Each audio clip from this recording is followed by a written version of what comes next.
Hey everyone, I'm here with my friend Tom Prichard, and we've been trying to get together. Like a year? And to do this specific video on this channel, I just want to say thanks for coming on the channel, number one. A little bit about Tom Prichard. Tom is a DP or director of photography, aka cinematographer.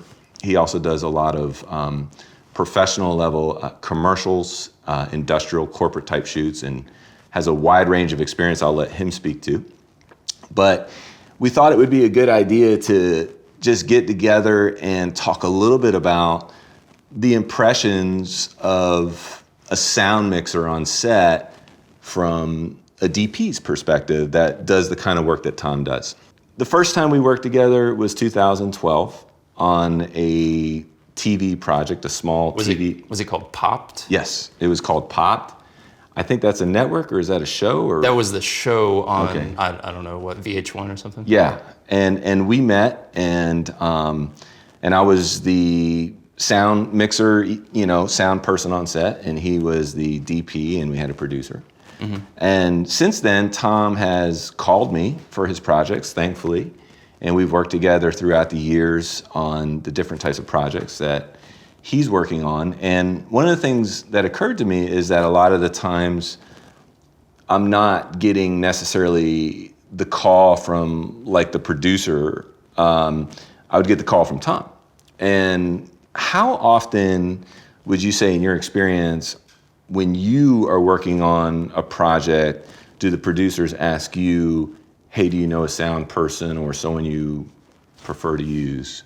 Well, when it's a locally produced project, those producers generally know the sound people. So they'll call you and then they'll call me independently from each other. But so many, we live in Atlanta, and so many calls come in from New York or LA, and of just like talking head shoots, magazine style, like TV shows where it's just a small crew, a couple crew people and a sound person, a camera person, of course.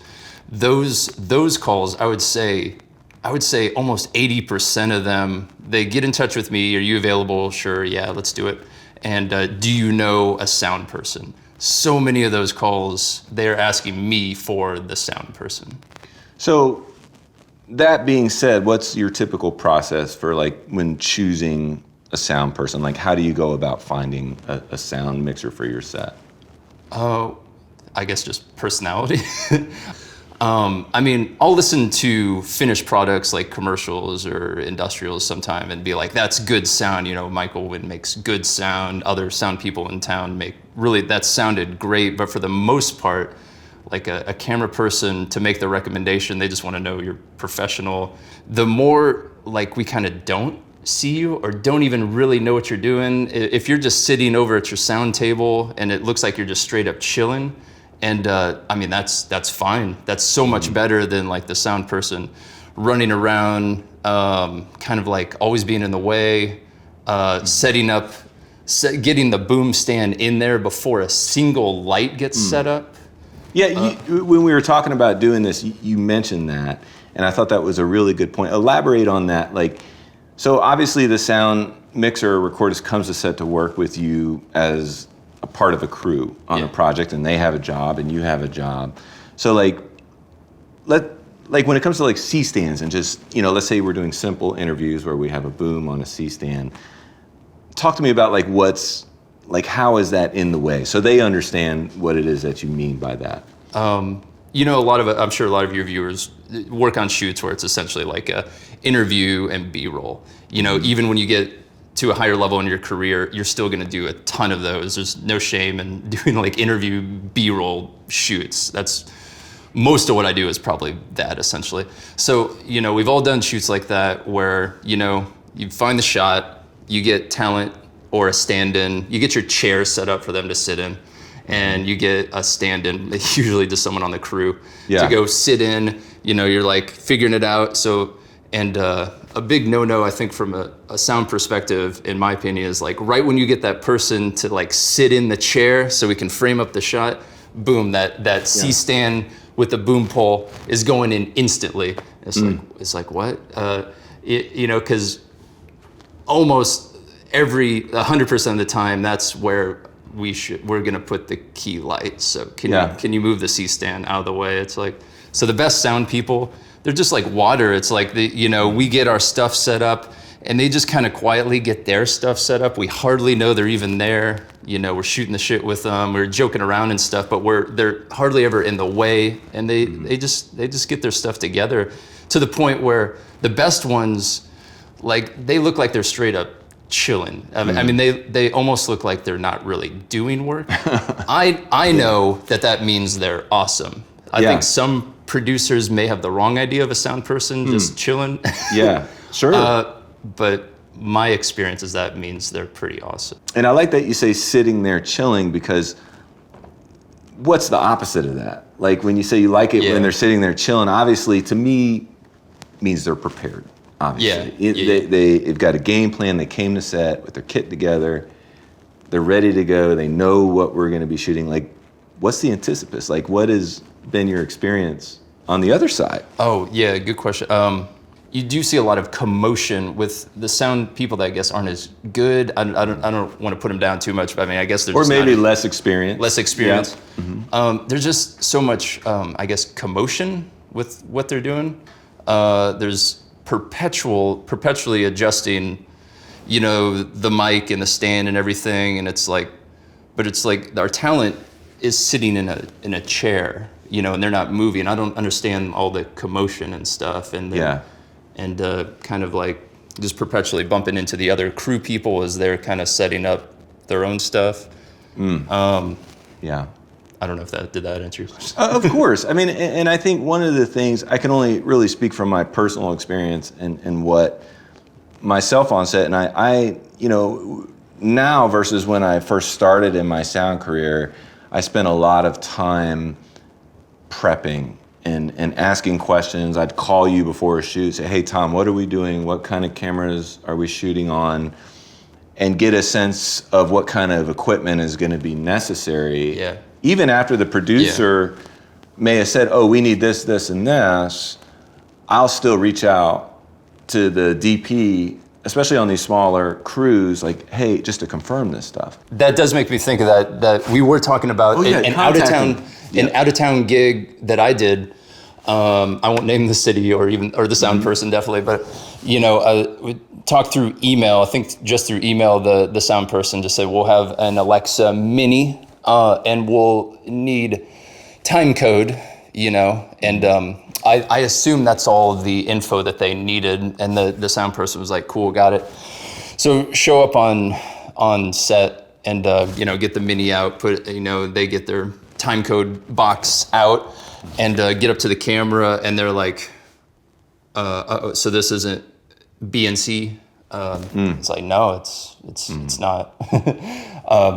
But yeah, we were talking about that, and you're talking about, like, even if you weren't familiar with a certain camera, like, you would Google it, you would research their audio inputs and their time code input. I mean, absolutely. I mean, if it's not a camera that I work with, especially every day, and we're going to be, doing sync sound and putting a locket box on a camera and recording in the bag and keeping everything in sync, you got to know. Yeah. You got to do the research, and I can just speak from my personal experience, but I'll download the manual. JWSoundgroup.net also has this cameras love them, hate them forum post where you can find everything you need to know about not only the specs of the cameras, but also some of the quirks that we need to know as professional sound people. But when you're trying to help the producers find the sound person, how do you find out about, like, how do you know that person? Like, let's say you're working out of town,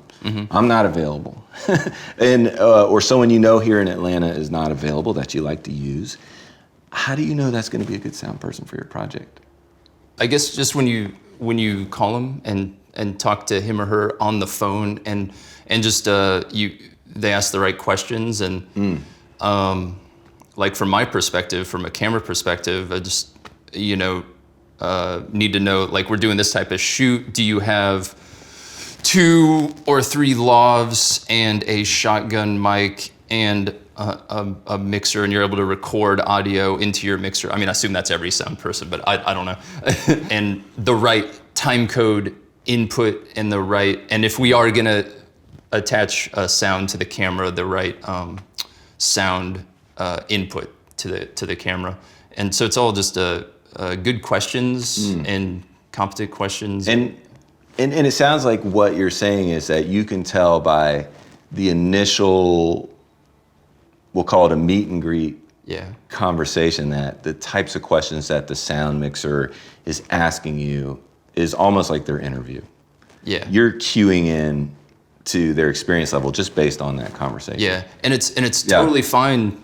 There's so many cameras out there. It's totally fine for them to have never used a certain camera. That's totally fine. You know, they don't have to pretend like they would know what I'm talking about. Like if I'm using a Fuji whatever. That's a ridiculous example of a camera to use on a video shoot, I guess. But but like they don't have to be like, oh yeah, the Fuji, yeah, okay, cool. We'll be good. We'll be good. It's like it's completely fine. Like just recently picked up this. You were telling me the Sony Venice. Yeah, actually just. Which I'm pretty sure we shot our last TV show that I mixed on that camera. Okay. And supposedly it's an incredible camera body. Yeah, it's a great camera, but it's new. It's like a year old, so a lot of sound people haven't used it yet. So if we're gonna work together and you called me and said, hey Michael, what are you doing here? Are you available? Mm-hmm. You know, you had the Sony FS7s, but just talking today, I discovered you have a new camera body, and that has a different input than the FS7. And so I think another important thing that and I'm taking away and learning is just to not take things for granted. Not just go, oh yeah, I know Tom. Tom uses this. This could, Tom usually has. Hey Tom, like his personal camera is an FS7. Yeah, because you have that'll be what's out there. Because as a sound mixer, I have my own package. I'll bring, but for the types of shoots that you're typically working, you have your own camera package. You have the benefit of supplying a camera package to the client. So, and that. Like my sound package is constantly evolving. I might add a piece, take away a piece. Would you say that's the same for DPs and how it is that you handle your equipment flow? Yeah, there's always something. Yeah, even with a brand new camera. So that's a great point of just not to take it for granted. So any pet peeves, like anything that don't do this, I want to know, don't do this. What are the things that you don't do as a sound mixer from a DP perspective on a film set? Maybe it's kind of nitpicky, but sometimes on smaller shoots, like the sound person may kind of recruit some other crew people to help move their stuff around, and I know that's pretty nitpicky. I feel like the sound person should kind of like have their stuff in order and shouldn't pull away from other resources on set to kind of like help out with sound stuff. To me, that seems like a pretty self-contained position. Because the truth is that the PAs, they work for the production, the ADs. So not pulling away, grips to. Like the more junior grips or PAs or whatever to. Sure. Because those positions are usually run around set asking all the departments, can I help you? Can I help you? Yeah. Because that's just how you get in everyone's good graces when you kind of are newer. And I'm glad you said that. In the defense of sound people, especially if you need help on a set, those conversations start very early on. So to back up, let's say it's a commercial. It's storyboarded and there's dialogue. So it plays very much like action or actors would. At that point, having a bag and trying to boom it all on my own, for me, is not an option. So I'll say, it sounds like we need a boom up. Now there might be some sound guys who will say, no, I'll do it. I got it, because the production might insist that this is a one-man band type job. But for me, personally, like my age, number one, and also having... 31? Yeah, 31 years old. 31 plus 13, but anyway, I'll edit that out. Is that it's a proper on a commercial here in the US, especially, in different markets to have a boom up for that.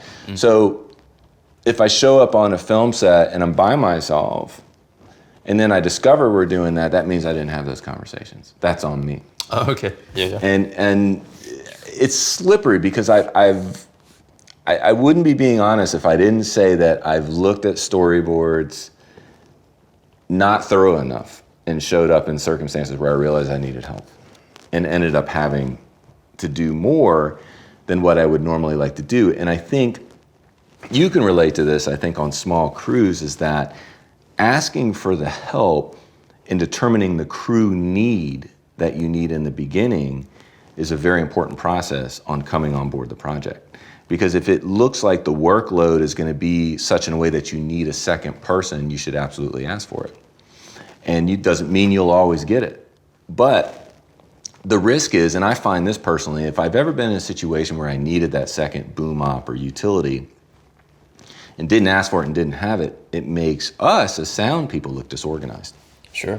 Because we're spinning too many plates. And as a result, there's this disorganization that happens. And it's like, oh, but we need Comtex over here. They're ready for you to wire. Hey, we're ready to go. Yeah. We're doing second team rehearsals. And you're like, well, which way do I go? And you do the best you can and you get through. But I just wanted to bring that up because that's another thing to think about when needing help is, I think in our craft, a lot of the times it's pre-decided that we need a sound guy. And not as much thought has gone into, well, how many sound people do we need? What's it going to be like for him to move stuff from point A to point B? Just like camera, when we work, we'll also have a first AC. Is that typical in commercials? You'll have a first? A first and a second. A first and a second, yeah. So, and then how often on those jobs are you having like more than a one-man sound crew, do you find? That you have a first and a second. Is it usually a mixer and a boom op, or just mostly a one-man band? Good question. I guess maybe less. If it's a smaller commercial and there is a first and a second AC, many times I'll still see one sound person. Maybe like a little less than 40% of the time, then there'll be like the boom person there also. Usually I'll ask for that second when it's kind of standard in our market in a commercial to have a mixer boom up. Yeah. Kind of no matter what's happening. If it's a union job or something of a higher scale, that's kind of the, what's the word? The expectation. Kind of like you would want a first AC, second AC. And, but it's important, I think, to distinguish if that story, if it's an interview on a C-stand and B-roll, it's a one-man band. All day long, but I think when we get into scripted, moving, cameras, we got two cameras, they're moving around and we're doing scripted dialogue. Yeah. That's when it's absolutely imperative because even if that one mixer can pull it off, it ends up looking like that scramble. That chill guy that you want is then in too many places. At what point do you also get the utility? When does the boom op and the utility come in the mix? That's a great question. I think normally three-man crews, the ones that I've been able to get three-man have mostly been scripted content. TV shows, films, not commercials. In commercials, I'm usually two-man team, seems to be the standard. But I have got thirds on commercials when things looked really busy. On a commercial, when you have the two-man team, does the boom op mic the people? Put the lobs on the people? Yeah, I mean, so on a three-man crew typically, and it depends on the mixer and their workflow, but these days in my market, mostly the utility is doing the wiring. So when you go to that two-man, per your question with commercials, the boom and the mixer, or at least that's how I do it. If team up, whoever we team up. Closer. So whatever's seen as, say, a utility role is split up between the two, usually happily. It's not like, okay, you do this, you do this. It's just we pool what's common sense. So if there's rehearsals on set, if they're doing blocking rehearsals or second team rehearsals, or, the boom op needs to see the framing, needs to know what's going on, I'm gonna wire the talent. It makes most sense. But if it's something where they're available, then maybe both of us will. This is kind of what makes sense.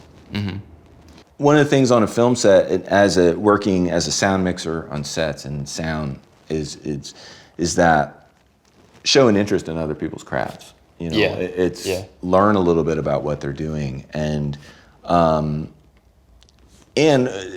by understanding those challenges, it creates so much of a better working relationship. Because I know a lot of, I'll be the first to admit that sound. There's a lot of on the forums and complaining about, oh, this DP was wide and tight the whole time. He wouldn't let us in there. Or meaning one camera is getting wide while the other pulls off a... Exactly. Like one is getting coverage that we need to get a boom on, and the other's wide. Is that a silly way to shoot, in your opinion? Oh yeah.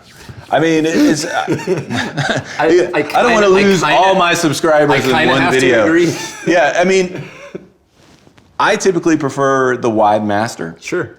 To be maybe a oneer or two. Sure. And I also like our coverage to be separate from those wide masters. So even if we are only doing one wide master and then coverage at the same time because of time, I still want to get a boom on that coverage.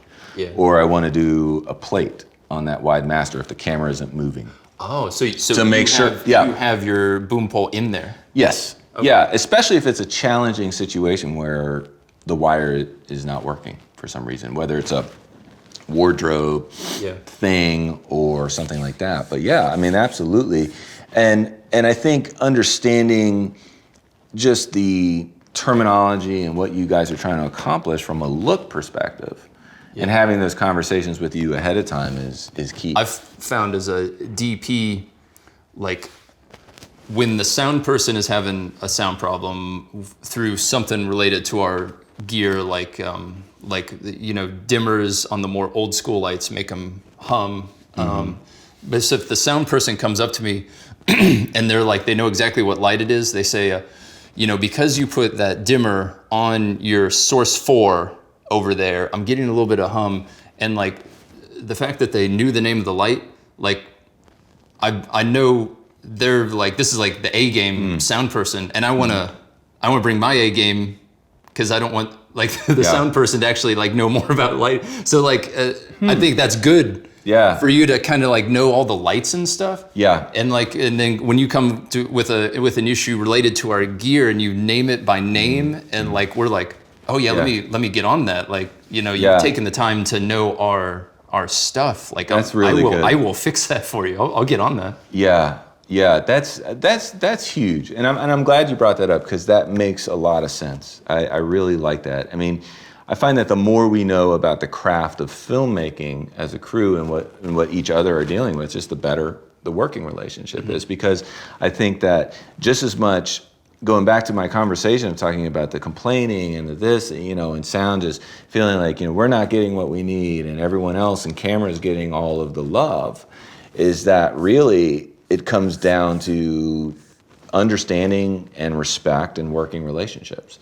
And there's many, and knowing the equipment is a sure sign that tells you that, oh wow, they've invested some time and energy to understand what we're doing.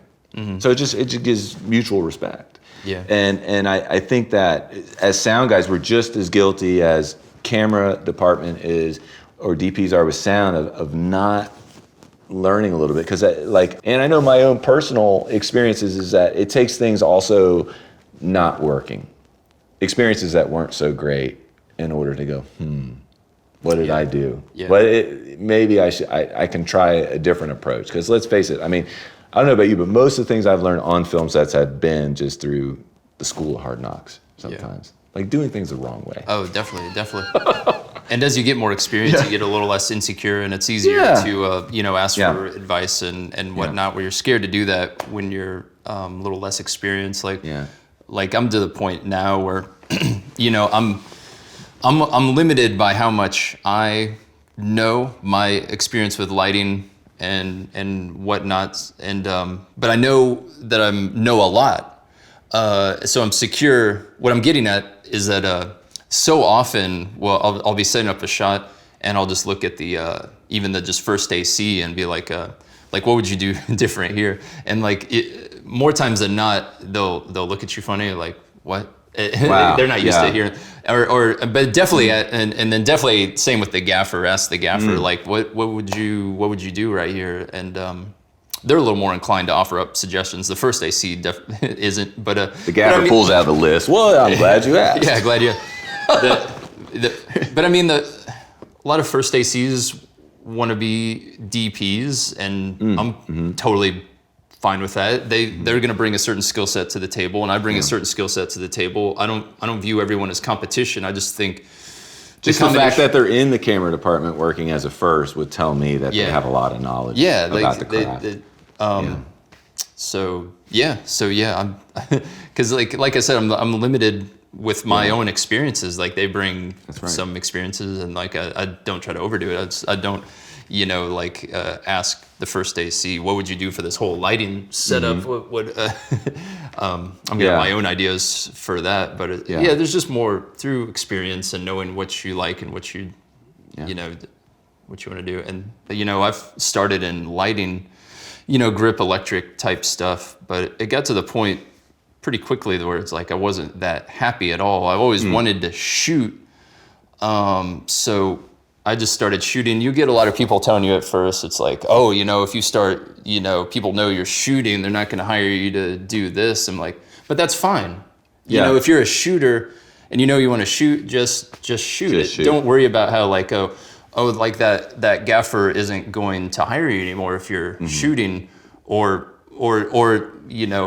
that DP isn't going to hire you as a gaffer if you're shooting, but that it's all okay. If deep down you're a shooter, you just got to shoot. And I assume the same applies for sound people. It's like if you're doing everything at first, maybe you do a PA, maybe you work in art department, do this and that, but if you you want to do sound, just get that kit together and start doing sound. What you bring up is so valid, I think, in our craft. And I think, it's in Atlanta, we have the luxury of this being a very busy town for television and film industry, and also commercials. We're super lucky to have lived here before it was busy. So you get to have the luxury of choosing a craft where maybe another market might dictate more skill set to even get that job. And if you want to be happy in your career and you want to have a long career, then you got to follow your heart. It may not be where the money is. It may not be where the high profile this or that, but at the end of the day, you want to enjoy what it is you do. And I think that's more important than any credit or prestige or anything. So Tom, thanks so much. This has been awesome and super helpful for me. I know I've learned some things, and thanks for coming on the channel. And if you're new to the channel, haven't subscribed yet, this channel is dedicated to the craft of production, sound mixing, and location recording, so please subscribe if you haven't done so yet. Look forward to seeing you guys soon.